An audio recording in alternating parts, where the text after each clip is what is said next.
द्वितीयक समूह है उसकी क्या क्या विशेषताएं हैं।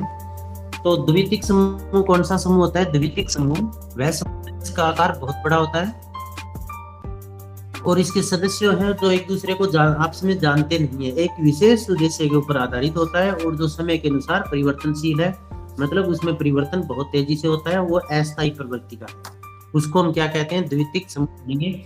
जैसे जो अपने एजुकेशन ले रहे हो आप, जो छात्र समूह है आपका, ये द्वितीयक समूह है। द्वितीयक समूह क्यों है? क्योंकि आपकी बाह्य आवश्यकताओं की पूर्ति करता है, आकार इसका बड़ा है, आप सभी को जानते भी नहीं हो। सभी स्टूडेंट्स को जानते हो क्या आप महाविद्यालय में, अपने अपने कॉलेज में? No sir. हाँ, और इसका किस विशेष उद्देश्य क्या है, किस उद्देश्य पर आधारित है ये, किस उद्देश्य के लिए इसकी स्थापना की गई है? शिक्षा के लिए। शिक्षा से संबंधित उद्देश्य के लिए इसकी स्थापना की गई है। अस्थायी क्यों है? क्योंकि जिस दिन हमारा ये उद्देश्य पूरा हुआ हम इस ग्रुप से लेफ्ट हो जाएंगे, है ना ये बात? Yes sir. तो ये परिवर्तनशील है, बड़ा है, इसमें हम सभी को एक दूसरे को जानते नहीं है। विशिष्ट जो उद्देश्य है इसका, और एक इसका ये होगा कि बाह्य आवश्यकताओं की पूर्ति पर आधारित है। बाह्य आवश्यकताएं कौन सी होती हैं? बाह्य आवश्यकताएं वो आवश्यकताएं होती है जो हमारे प्राथमिक समूह से बाहर पूरी की जा सकती है, जैसे शिक्षा से संबंधित, चिकित्सा से संबंधित, व्यवसाय से संबंधित, इस तरह की जो आवश्यकताएं हैं वो बाह्य आवश्यकताओं के अंतर्गत आती है। तो इसकी विशेषताएं, पहली विशेषता हम करेंगे अप्रत्यक्ष संबंध। ये सवाल आप बताइए, अप्रत्यक्ष संबंध का मतलब क्या है? सर वो आपस में एक दूसरे को जानते नहीं है। हाँ, प्रत्यक्ष का मतलब क्या होता है? सभी सदस्य आपस में एक दूसरे के प्रत्यक्ष होते हैं, सामने होते हैं। अप्रत्यक्ष संबंध का मतलब हो गया तो ये द्वितीयक समूह है, इसका आकार बहुत बड़ा है, इसलिए सभी सदस्य एक दूसरे के सामने प्रत्यक्ष रूप से मौजूद नहीं होते हैं, या हम ये भी कह सकते हैं सभी एक दूसरे को जानते नहीं है। ठीक है। Yes sir. इसके पश्चात है बड़ा आकार। बड़े आकार में आशीष के नाम से जो बच्चा है वो बताएगा बड़ा आकार। सर इसमें सदस्यों की संख्या ज्यादा होती है इसलिए बड़ा होता है ये। हाँ, इसके सदस्यों हम लिखेंगे, जो द्वितीयक समूह है उसके सदस्यों की संख्या असीमित है। असीमित होने का मतलब ये हुआ कि इसमें सदस्यों की संख्या कोई सीमित नहीं है, इसमें बहुत ज्यादा सदस्यों की संख्या होती है। ये एक बहुत बड़े भौगोलिक क्षेत्र तक फैला हुआ भी हो सकता है, जैसे महाविद्यालय ये भी द्वितीयक समूह है, इसकी संख्या भी बड़ी है, जैसे हमारा गांव है, हमारा शहर है, हमारा देश है, तो ये द्वितीयक समूह हो गए जिनका आकार बहुत बड़ा है। ठीक है ना। Yes sir. इसके बाद है विशिष्ट। विशिष्ट उद्देश्य, उमा के नाम से जो बच्चा है वो बताएगा विशिष्ट उद्देश्य। सर कोई विशिष्ट उद्देश्य के लिए कोई काम किया जाए तभी, जैसे कि कोई पर मतलब कोई एग्जैक्ट जो जैसे कोई काम हो, मतलब जो हमें सौंपा गया उसके ऊपर ही विशिष्ट, मतलब जैसे कि कोई ओनर्स वगैरह करते हैं, जैसे आपने कल बताया था कि कोई एक विषय पे हम लगे रहते हैं। आप शिक्षा बोल रहे हो क्या? Yes sir. पड़ोस से ही बोल रहे हो, है ना? ठीक कहा यस है सर। आपने। देखिए, हाँ, विशिष्ट उद्देश्य का मतलब होगा बेटा कि उस जो द्वितीयक समूह है ना, उस समूह की सदस्यता हम ले रहे हैं तो वो किसी विशेष उद्देश्य की पूर्ति के ले रहे हैं। जैसे आपने महाविद्यालय की सदस्य ली है तो आप एजुकेशन से रिलेटेड अपनी आवश्यकताओं की पूर्ति के लिए इसकी सदस्यता ले रहे हैं। तो द्वितीयक समूह है उसकी स्थापना किसी विशेष उद्देश्य के लिए होती है, जबकि प्राथमिक समूह तो स्वतः ही स्थापित होते हैं ना। और इसके बाद हम करेंगे स्थायित्व का अभाव। स्थायित्व का अभाव में हम ये लिखेंगे द्वितीयक समूह है वो परिवर्तनशील है, वो उसमें परिवर्तन होते रहते हैं, क्योंकि उनकी स्थापना एक विशेष उद्देश्य के ऊपर आधारित होती है, और ज्यों ही वो विशेष उद्देश्य पूरा हुआ उस समूह से व्यक्ति अपनी सदस्यता वापस ले लेता है। तो ये जो द्वितीयक समूह है इनकी सदस्यता है वो ऐच्छिक भी है, और इसी के कारण इसमें स्थायित्व का अभाव पाया जाता है। ऐच्छिक का मतलब सदस्यता, ऐच्छिक का मतलब क्या होता है? भी जिसमें समूह में जाना या न जाना हमारी इच्छा पर निर्भर है। अब इच्छा पर निर्भर है तो वो तो परिवर्तनशील है, क्यों? क्योंकि जिस दिन हमने हमारी इच्छा हुई कि हम इसको छोड़ दें उस दिन हम इसको छोड़ देंगे। तो जो द्वितीयक समूह है, ऑनलाइन लेक्चर चल रहा है, आप कितना बजे तक फ्री हो? ये ले जाओ बेटा, ये ओके, वो बाद में। हाँ, तो जो द्वितीयक समूह है इसमें क्या होता है, स्थायित्व का अभाव पाया जाता है। इसका मतलब ये हो गया जो द्वितीयक समूह है वो अस्थायी, इनकी विशेषता है भी ये अस्थायी प्रकृति के होते हैं। एक हो गया शारीरिक समीपता का अभाव। शारीरिक समीपता का अभाव ये कौन बताएगा कि शारीरिक समीपता के अभाव का मतलब क्या है? अशोक कुमार के नाम से जो बच्चा है वो बताएगा शारीरिक समीपता।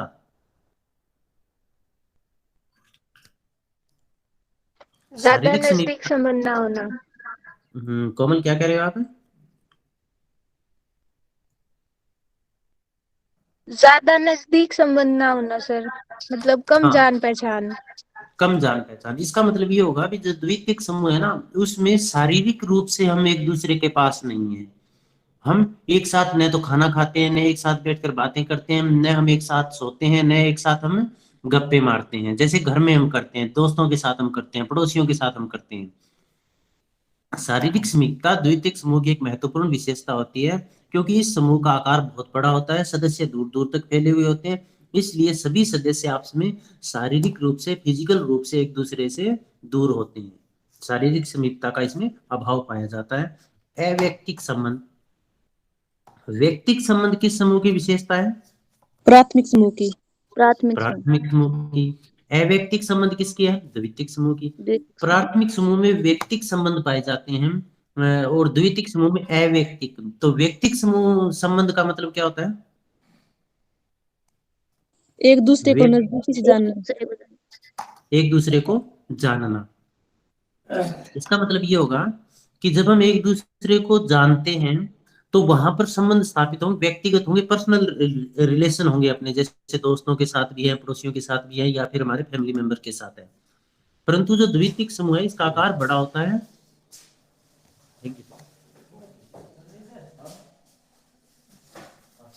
ये भी सर, द्वितीयक समूह का आकार बड़ा होता है। बड़ा आकार होने के कारण सभी सदस्य एक दूसरे को जानते नहीं है। बैठ बैठ कर ले लो। सभी सदस्य एक दूसरे को जानते नहीं है, और जब नहीं जानते इसका मतलब उनके आपस में संबंध पर्सनल नहीं होंगे, अवैयक्तिक संबंध होंगे। औपचारिक संबंध। दूसरी द्वितीयक समूह की महत्वपूर्ण विशेषता है इनके संबंध औपचारिक होते हैं। औपचारिक का मतलब क्या होता है? भी जो संबंध आपस में नियमों के अनुसार हो, कानूनों के अनुसार हो, जिनमें आपसी नियमों और कानूनों का पालन किया जाता हो। जैसे महाविद्यालय के अंदर आप हो तो आपकी महाविद्यालय जितने भी स्टाफ कर्मचारी, स्टाफ सदस्य हैं, कोई कर्मचारी, उनके साथ जो आप रिलेशन है, जैसा आप बिहेव करते हो वो सारे औपचारिक है, उनमें औपचारिकता होती है। तो द्वितीयक समूह की एक महत्वपूर्ण विशेषता औपचारिक संबंध है। इनके संबंधों में आपस में औपचारिकता होती है। दूसरा, प्राथमिक समूह के विपरीत एक विशेषता इसकी ये भी, इनमें संबंधों में घनिष्ठता का अभाव पाया जाता है। घनिष्ठता का अभाव का मतलब आपस में जो संबंध है वो घनिष्ठ नहीं होते, क्योंकि हम एक दूसरे सदस्य को जानते ही नहीं है।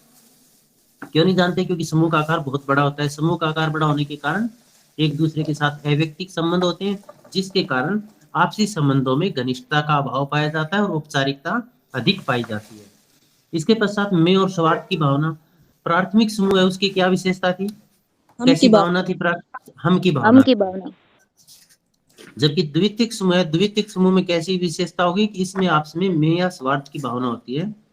मतलब सभी सदस्य समूह के बारे में न सोचकर केवल अपने हितों के बारे में सोचते हैं। जैसे महाविद्यालय में आप हो तो आप अपने बारे में सोचोगे। अपने बारे में सोचने का मतलब क्या होगा? मेरे अधिकतम अंक कैसे है, किस तरह से मैं जल्दी से जल्दी सफलता अर्जित करूं। तो यहाँ पर संबंध है वो हमारे क्या होंगे? मैं की भावना या स्वार्थ की भावना पर आधारित होंगे। एक अन्य इसकी विशेषता होगी, जो द्वितीयक संबंध है वो बाह्य आवश्यकताओं की पूर्ति करते हैं। बाह्य आवश्यकताओं का मतलब क्या होगा? जो बाहरी आवश्यकताएं, जो प्राथमिक समूह में जिन आवश्यकताओं की पूर्ति नहीं की जा सकती, जैसे शिक्षा से संबंधित आवश्यकताएं, व्यवसाय से संबंधित, चिकित्सा से संबंधित, इन सभी आवश्यकताओं की पूर्ति द्वितीयक समूह के माध्यम से की जाती है। और द्वितीयक समूह है वो नियंत्रण के द्वितीय साधन है। प्राथमिक समूह नियंत्रण के प्राथमिक साधन थे, जिसमें सामाजिक रीति रिवाजों, नियमों, परंपराओं के अनुसार नियंत्रण स्थापित किया जाता है। जबकि द्वितीयक समूह वो नियंत्रण के द्वितीयक साधन है। इसमें जो नियंत्रण स्थापित किया जाता है वो कानून के द्वारा, कोर्ट के द्वारा, पुलिस के द्वारा, सेना के द्वारा आदि के माध्यम से नियमानुसार नियंत्रित किया जाता है। एक द्वितीयक समूह है, इसकी खास बात यह कि इसकी सदस्यता ऐच्छिक होती है। इसका मतलब इसमें जो संबंध है वो आपस में वो जानबूझकर स्थापित किए जाते हैं। इनकी सदस्यता हम जानबूझ कर लेते हैं। तो ये विशेषताएं थी द्वितीयक समूह की विशेषताएं। इनमें से किसी को कोई डाउट हो? No sir. No no sir. No sir. अच्छा, द्वितीयक समूह का महत्व भी है, वो हम बाद में करेंगे। इससे पहले प्राथमिक और द्वितीयक समूह में अंतर है वो करेंगे, क्योंकि प्राथमिक और द्वितीयक समूह में जो अंतर है वो इनकी विशेषताओं पर ही आधारित है, जो कि आप आसानी से बता दोगे। एक एक बच्चा बताता जाएगा। पहला अंतर है आकार के आधार पर। प्राथमिक और द्वितीयक समूह में आप पहले तो थोड़ा एक्सप्लेन कर दोगे। प्राथमिक समूह वो समूह होते हैं जो प्राथमिक आवश्यकताओं की पूर्ति करते हैं, जो आपसी घनिष्ठ संबंधों पर आधारित होते हैं, जबकि द्वितीयक समूह इनके विपरीत होते हैं, जो आकार में बड़े होते हैं, जिनमें आपस में संबंधों की घनिष्ठता का अभाव पाया जाता है। इन दोनों में परस्पर अंतर भी है, जिनका वर्णन इस प्रकार से है। पहला अंतर होगा आकार के आधार पर। तो आकार के आधार पर सुनील के नाम से एक बच्चा ये बताएगा। सर जो प्राथमिक समूह है इसका आकार बड़ा होता है, क्योंकि इसमें सभी स्थायीपन खत्म हो जाता है उसका। हाँ, तो उसमें हम क्या लिखेंगे, प्राथमिक समूह है उनकी प्रकृति स्थायी होती है, वो लंबे समय तक चलते हैं, जबकि द्वितीयक समूह एक विशिष्ट उद्देश्य पर आधारित होने के कारण वो स्थायी नहीं होते। उद्देश्य पूरा होने के बाद वो समूह समाप्त हो जाता है ना सर इसके बाद अगला उद्देश्य के आधार पर। ये दीपिका आप एक्सप्लेन करो इसको, उद्देश्य के आधार पर दीपिका।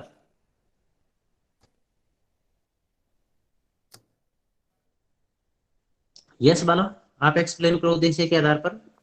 यस सर, प्राथमिक समूह के उद्देश्य सामान्य होते हैं, ये हमारी आवश्यकताओं की पूर्ति करते हैं, और द्वितीयक समूह के उद्देश्य विशेष होते हैं, जैसे कि शिक्षा हाँ संबंधित। हाँ, बिल्कुल बिल्कुल। हम क्या लिखेंगे, प्राथमिक उद्देश्य है प्राथमिक जो समूह है वो सामान्य उद्देश्य पर आधारित होते हैं, जबकि जो द्वितीयक समूह है वो विशिष्ट उद्देश्य पर आधारित होते हैं। ठीक है ना। अब इसके बाद अगला पॉइंट हम लिखेंगे स्थापना के आधार पर। कोमल आप बताओ, स्थापना के आधार पर कोमल।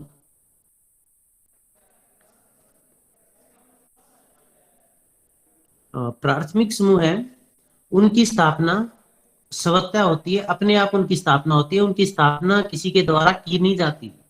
जबकि द्वितीयक समूह है उसकी स्थापना एक विशिष्ट उद्देश्य के लिए जानबूझकर की जाती है। ठीक है ना। तो इनकी स्थापना के आधार पर प्राथमिक जो समूह है वो स्वतः विकसित होते हैं, जबकि द्वितीयक समूह की स्थापना जानबूझकर की जाती है।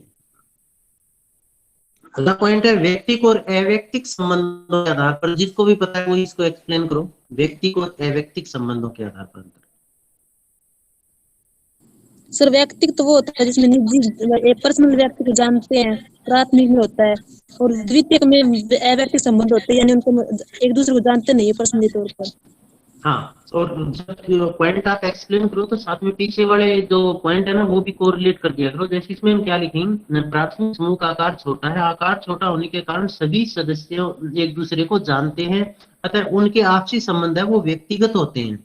जबकि द्वितीयक समूह का आकार बड़ा होने के कारण वो सदस्य दूर दूर तक फैले हुए होते हैं, एक दूसरे के आमने सामने मौजूद नहीं होते, इसीलिए वहां पर एक दूसरे को वो नहीं जानते और उनके संबंध है वो अव्यक्तिगत संबंध होते हैं। ठीक है ना। Yes sir. एक हमने दूसरा पॉइंट एक्सप्लेन किया था, आपसी संबंधों के आधार पर किया था ना दूसरा पॉइंट। उसमें आप ये भी लिख सकते हैं भी जो प्राथमिक संबंध है, प्राथमिक समूह है उसमें आपसी संबंध प्रत्यक्ष होते हैं, प्रत्यक्ष संबंध होते हैं, जबकि द्वितीयक समूह है उनमें संबंध है वो अप्रत्यक्ष होते हैं। ठीक है ना। इसके पश्चात अगला पॉइंट अपना है औपचारिकता के आधार। इसमें आप क्या लिखोगे, विक्के के नाम से विक्रम आप बताओ।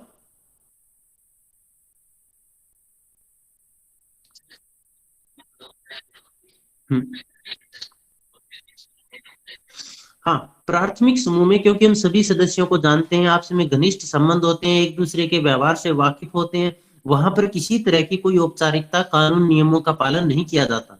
जबकि द्वितीयक समूह बड़ा समूह होता है और इस समूह में औपचारिकता पाई जाती है, मतलब इसमें जो भी कार्य है वो कानूनों नियमों के अनुसार किया जाता है। तो द्वितीयक समूह औपचारिकता पर आधारित है, जबकि प्राथमिक समूह है वो अनौपचारिकता पर आधारित है। इसके पश्चात आंतरिक व बाह्य आवश्यकताओं की पूर्ति के आधार पर प्राथमिक समूह है वो आंतरिक आवश्यकताओं की पूर्ति करते हैं। आंतरिक आवश्यकताएं कौन सी होगी, जैसे अपने मानसिक विकास से रिलेटेड हो गई, या फिर परिवार के अंदर बच्चे का पालन पोषण हो गया, या दोस्तों के साथ खेलना हो गया। जो आंतरिक आवश्यकताएं हैं उन आवश्यकताओं की पूर्ति या करने का साधन है वो प्राथमिक समूह है, जबकि द्वितीयक जो समूह है वो द्वितीय आवश्यकताओं की पूर्ति करते हैं। जैसे द्वितीयक आवश्यकताएं कौन सी होगी, जैसे शिक्षा से संबंधित, चिकित्सा से शिक्षा। संबंधित आदि। इसके पश्चात हम लिखेंगे नियंत्रण के आधार पर। हाँ जी, रतनलाल के नाम से क्या है बेटा?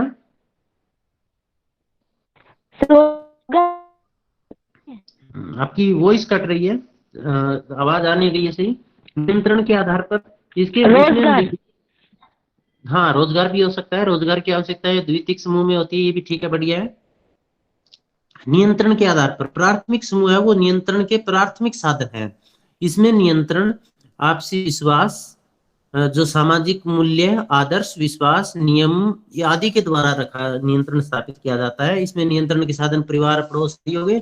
जबकि द्वितीयक समूह है उसमें नियंत्रण के द्वितीयक साधनों का प्रयोग किया जाता है, जैसे कानून, औपचारिक साधनों का प्रयोग किया जाता है, जैसे कानून हो गया, पुलिस, अदालत, सेना आदि के माध्यम से। शारीरिक समीपता के आधार पर, ये पॉइंट कौन बताएगा? प्राथमिक समूह है, प्राथमिक समूह में शारीरिक समीपता पाई जाती है क्योंकि आकार छोटा होता है और सभी सदस्य आपस में एक दूसरे से प्रत्यक्ष रूप से संबंधित होते हैं, तो वो उसमें शारीरिक समीपता पाई जाती है। शारीरिक समीपता का मतलब हो गया वो एक साथ ही उठते बैठते हैं, एक साथ खाना खाते हैं, आपस में बातें करते हैं, एक दूसरे से मिलते जुलते हैं। जबकि द्वितीयक समूह उसमें शारीरिक समीपता का अभाव पाया जाता है।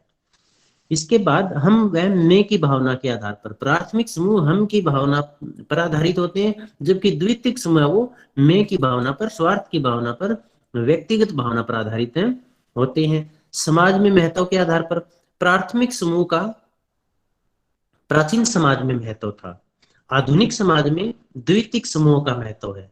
क्योंकि पहले देखो जाति का, धर्म का या प्रदत्त परिस्थिति का बहुत ज्यादा महत्व था जो कि प्राथमिक समूह के अंतर्गत थी, परंतु आधुनिक समाज में अर्जित परिस्थिति का महत्व है। तो इसका तात्पर्य ये हुआ प्राथमिक समूह प्राचीन समाज की विशेषता थी और वहीं पर उसका ज्यादा महत्व था, आधुनिक समाज में द्वितीयक समूह का अधिक महत्व है। अब ये बात मायने नहीं रखती कि आप किस जाति में पैदा हुए हैं, किस धर्म में है आप, कि कैसा आपका परिवार है, परिवार की आर्थिक सामाजिक कंडीशन कैसी है, ये बात मायने नहीं रखती। यदि आप मेहनत करके बहुत अच्छी जगह पर पहुंच गए हैं तो इसके पश्चात आगे सदस्यता के आधार पर प्राथमिक समूह, इसकी सदस्यता क्या है? ऐच्छिक है या अनिवार्य है? प्राथमिक समूह की सदस्यता अनिवार्य है सर। अनिवार्य है समूह सर। की सदस्यता अनिवार्य है, जबकि द्वितीयक समूह है उसकी सदस्यता ऐच्छिक है। और नवीनता व प्राचीनता के आधार पर अभी थोड़ी देर पहले हमने बताया जो प्राथमिक समूह है वो प्राचीन है, क्योंकि सबसे पहले हमारे लाइफ में जो आता है वो प्राथमिक समूह आता है। यस, प्राथमिक समूह आता है, जबकि इसके पश्चात द्वितीयक समूह आता है। 2 मिनट। इसके पश्चात द्वितीयक समूह आता है। तो जो प्राथमिक समूह है वो नवीन है, जबकि द्वितीयक जो प्राथमिक समूह है वो तो प्राचीन है, जबकि द्वितीयक समूह वो नवीन है। क्योंकि जैसे आप देखो जब पैदा हुए तो सबसे पहले हमें परिवार मिला, पड़ोस मिले, उसके बाद दोस्त मिले, इसका मतलब ये समूह पहले आए अपने लाइफ में, तो ये प्राचीन हो गई। इसके पश्चात क्या आया? द्वितीयक समूह आया। जैसे आपने कहीं एडमिशन लिया होगा तो प्राचीनता, नवीनता और प्राचीनता के आधार पर भी इन दोनों में अंतर है। तो ये पॉइंट क्लियर हुआ? Yes sir. Yes sir. अब इससे क्वेश्चन अपना क्या बनेगा? हाँ, क्वेश्चन अपना बन सकता है कि सामाजिक समूह से आप क्या समझते हैं, प्राथमिक समूह के महत्व और विशेषताएं बताइए। बिल्कुल ऐसे ही दूसरा क्वेश्चन बन सकता है, सामाजिक समूह से आप क्या समझते हैं, द्वितीयक समूह के महत्व और विशेषताएं बताइए। बिल्कुल इसी तरह से क्वेश्चन ये बन सकता है, प्राथमिक पूछ ले या द्वितीयक समूह किसे कहते हैं, प्राथमिक और द्वितीयक समूह में अंतर स्पष्ट करें। अब इसमें रह गया अपना द्वितीयक समूह का महत्व रह गया, जो कि सिंपल सा ही है, हमने वीडियो में भी एक्सप्लेन कर रखा है। तो ये टॉपिक क्लियर हो गया ना आपके सामाजिक समूह वाला? Yes sir. अब इसमें अपना एक टॉपिक रहता है, हाँ एक टॉपिक रहता है, वो टॉपिक अब होगा अपना संदर्भ समूह का होगा। वो हम या तो आज या फिर कल आपको एक्सप्लेन कर देंगे, वीडियो भी डाल देंगे, ठीक है? सर कुछ ओके? पूछना था कि बेटर कौन सा है सर? हाँ, इन दोनों में से बेटर कौन सा है, प्राथमिक या द्वितीयक वाला? हाँ इसमें हम लिखेंगे भी दोनों समूह को जब हम सारांश निकालेंगे ना अंतर के पश्चात, हम लिखेंगे प्राथमिक और द्वितीयक समूह दोनों में बहुत अंतर है, परंतु इसका तात्पर्य ये नहीं है कि दोनों एक दूसरे के विरोधी है। दोनों एक दूसरे के विरोधी नहीं है, बल्कि दोनों एक दूसरे के पूरक है। जब प्राथमिक समूह प्राथमिक आवश्यकताओं की पूर्ति करते हैं, आंतरिक आवश्यकताओं की पूर्ति करते हैं, तो वहीं पर द्वितीयक समूह है वो बाह्य आवश्यकताओं की पूर्ति करते हैं। तो ये दोनों समूह मिलकर ही व्यक्ति के संपूर्ण विकास करने में सहयोग देते हैं। तो दोनों समूह में कौन सा महत्वपूर्ण है, कौन सा महत्वपूर्ण नहीं है, इनको निश्चित नहीं किया जा सकता। अपनी अपनी जगह पर दोनों ही महत्वपूर्ण है। शुरुआत में बालक के विकास में प्राथमिक समूह महत्वपूर्ण है, तो वहीं बाद में बाह्य आवश्यकताओं की पूर्ति के लिए द्वितीयक समूह भी महत्वपूर्ण है। और द्वितीयक समूह प्राथमिक समूह के ऊपर आधारित है। बच्चा जैसा विकास प्राथमिक समूह में होगा, उसी के आधार पर उसके द्वितीय समूह का निर्धारण होगा। प्राथमिक समूह में मान लो का माहौल ही नहीं है, कोई स्कूल जा ही नहीं रहा, ना कोई भेज रहा है, तो द्वितीय समूह उसका एजुकेशन वाला तो होगा ही नहीं। Yes sir. सर एक बात, ये पूर्वक क्या होता है सर? हाँ। डिपेंडेंट एक दूसरे पे? क्या चीज है? पूर्वक, आपने एक वर्ड यूज किया था पूर्वक, उसका मतलब डिपेंडेंट एक दूसरे पे? पूर्वक, पूरक, एक दूसरे के पूरक, कॉम्प्लीमेंट। पूरक का मतलब होता है एक के अभाव में दूसरे का अस्तित्व नहीं है, एक तभी पूरा बनेगा जब दूसरा होगा, है ओके ना। सर। एक ही सिक्के के दो पहलू, जैसे सिक्का है, मान लीजिए सिक्के का हम एक साइड हटा दें हेड या टेल वाली, तो सिक्का थोड़ी रह जाएगा। वो सिक्का पूरा कब बनेगा जब दोनों साइड होगी, है ना। Yes sir. हाँ, और कोई question? No sir. Okay, thanks. एक बार फिर आपको दोनों त्योहारों की हार्दिक शुभकामनाएं। बाय। आपको भी सर।